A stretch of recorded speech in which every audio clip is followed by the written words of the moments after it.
lot of people don't know this to be true, but that doesn't make it any less true. There are actually two kinds of magicians. Two kinds. The first kind of magician, number one, uno buno. Buno, nice. Something happened to YouTube. The lead singer's Buno. Bruno Mars. Buno. Anyway, two kinds of magicians. The first kind of magician is the kind of magician that can have you think of a card. Christopher, think of a card, any card. Have one in your brain. Thinking of a card, he's thinking of a card. You're thinking of a card. The first kind of magician goes through the pack. Take out a card. Put the card in his pocket. And then, when you name the card, he reaches in the pocket, take it out. Chris, what was the card you had in mind? Jack of Hearts. Jack of Hearts, okay. That's the first kind of magician. The second kind of magician has you reach in. Yeah, grab one, buddy. First kind is mind reading. Second kind is a little different. Okay. Go ahead, drop it back in there. He has you pick a card. He gives the cards a bit of a cut. Bit of a shuffle. And even though you took any card and he cut the cards and he shuffled them, he can still go through the cards. Find the one card you just picked. I'm hoping, Chris, 9 of clubs, right? Yeah. But I gotta be totally honest with you guys. I'm actually both kinds of magicians.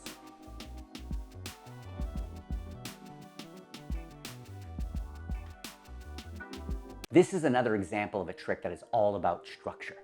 It's all about the structure, the two questions in any experience you want to create for people. Whether you're painting, whether you're doing a magic trick, whether you're paddling a canoe across a river of brandy and the fumes and you're just having some weird ass dreams, is what information and in what order. The order of information always is very important because each person experiences this moment through the thin veil of the moment before and the moment before. And that affects how the human brain interprets and organizes things. So this is all about being ahead and about planting seeds and about keeping the presentation flowing. Ultimately, you want the effect to be, sure, you can find cards they pick, but any card the person just named, you had in your pocket. And it's really organic, simple, shuffle deck. Speaking of the deck, take a look. Bring the camera in. I want people to see this. This is a pretty sweet design here. And came into the studio today to shoot some stuff, and Chris Mayhew, my cameraman and a hotshot card guy, I know a whole bunch of you know him, he's actually doing a Kickstarter thing. It's an original design deck, going to be available soon.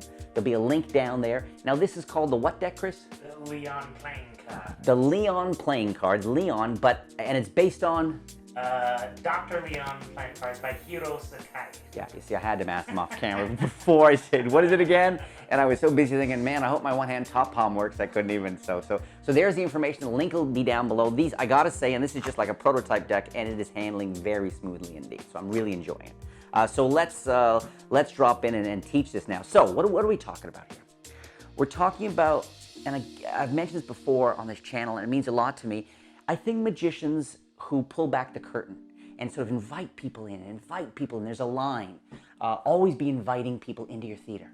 Every action, every gesture, your eyes, and be friendly, be inviting. And for a magician who's so traditional like this, magicians are all about no, but to be inviting people in, I think, can be extremely powerful. So hear this notion, I don't know if you know this, but there are actually two kinds of magicians. They're in. I love an opening line. There are actually two kinds of magicians. They're thinking, like, what do you mean? Like those who don't kill the bunny and those who do? What do you mean? And so you have two kinds of magicians. The first kind of magician has you think of a card, any card in the pack, and then he goes to the pack and removes one card. And as you say that, you suit your actions to words. This whole thing is a very strong example, too, of how you're creating the effect with your script, okay? The script is a key part to this trick. It's important in all tricks, but here it really helps them frame and translate moment to moment. So, hey, do you know there's two kinds of magicians? The first kind has you think of any card you want. Go back and forth, change your mind, whatever you want. You got one in mind? Okay, because the first kind of magician can go through the pack, take out one card, put it in his pocket. You put it down in the pocket very slowly.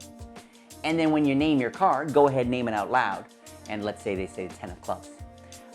And you continue to say, then he go name a card. What was the card you're thinking of? 10 of clubs. Then he goes into his pocket, takes it out, and shows you the 10 of clubs. Now, you have to keep moving because, of course, right there you're making an amazing claim and not doing it. But this is the first kind. You're getting to the second kind. So the first kind can do that. I also have to warn you right now, younger magicians out there who are not, who don't exude a certain confidence when performing, this will be a challenge moment for you because you'll say, go ahead, name a card, and people will go, no, I won't. You're supposed to be able to read my mind. And it's like, okay, here we go. Okay, you know, and what do I do in those situations? I'll tell you right now, I get very little of that in the last 10 years of performing because I'm confident because people go, they realize, don't mess with this guy. But when I do that, oh, go ahead, you can read my mind, I literally will just lean in and say something corny like, do you really think I can read your mind? Help a guy out, throw me a bone, what was the card? And I'm so down to earth at this point that I'm not trying to inspire pity, but close. But again, I don't get that much, okay? But if you're a new performer, you're gonna get that. So that's something about this trick. This is a presentation-driven trick. So what was your card? They say 10 of clubs. I say, great. He'd reach inside and take out the 10 of clubs. Now the second kind of magician will have you reach in and grab a card. And you fan out the card, someone grabs a card. I'll show it to the camera here. They've got the 9 of hearts here. And the whole thing is to move it along. You take the card back and use your favorite control, whatever control. Let's say I'm going to use, why am I blanking on this? Chris? Thank you. Chris, getting it second from the top, okay, boom, like that. Whatever control you want, then I cut the cards or whatever. You want to get their card, selected card to the top. Now, since I know they said, and as I'm saying, and then despite the fact he gives the cards a shuffle and a cut, he can still go through the cards and find the one card you selected. And as you say that, you've got the selection up here. Now all I have to do is find the named card. And if they name the 10 of clubs, I go through, and I find the 10 of clubs. Boom, boom, boom, boom, boom. There we go, like this. I take it out and put it right on top of the deck.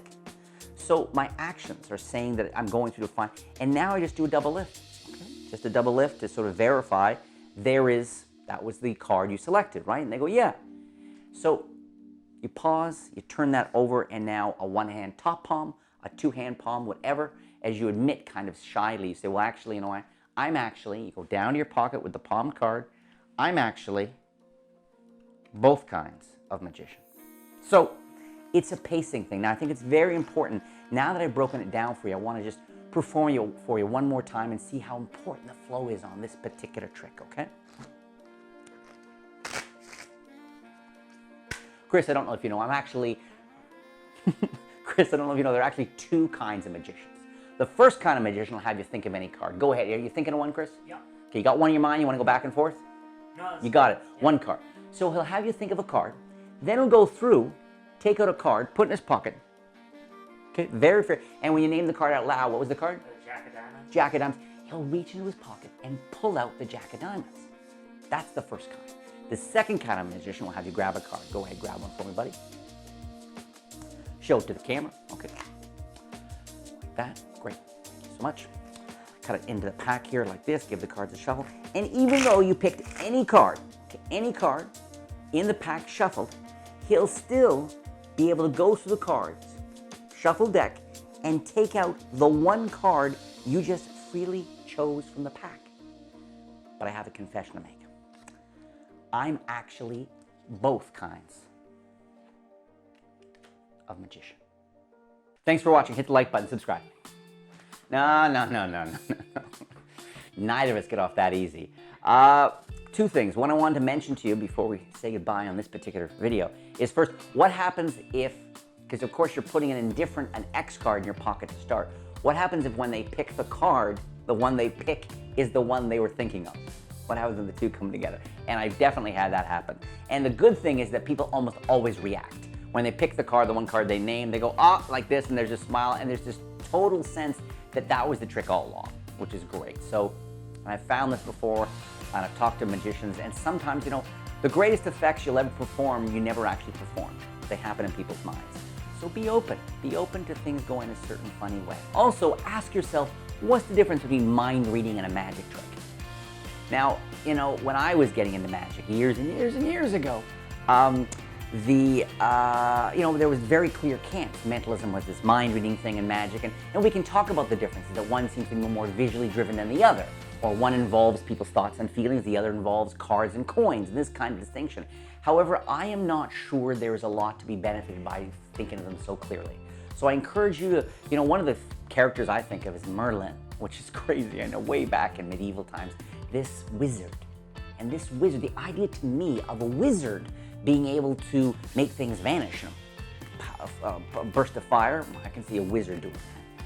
And the idea of a wizard being able to look me in the eyes and getting a sense of maybe I was thinking of stealing his broth, that he could read my mind, I don't find challenging either. So when you explore this stuff and you think about your branding and your character, try not to get too caught up in divisions between what you are and what you want, what you can do. I think magic, the term magic, is so broad that more than ever, I think we would benefit by trying to put as much in that sock rather than thinking of separate socks. That worked out rather weirdly.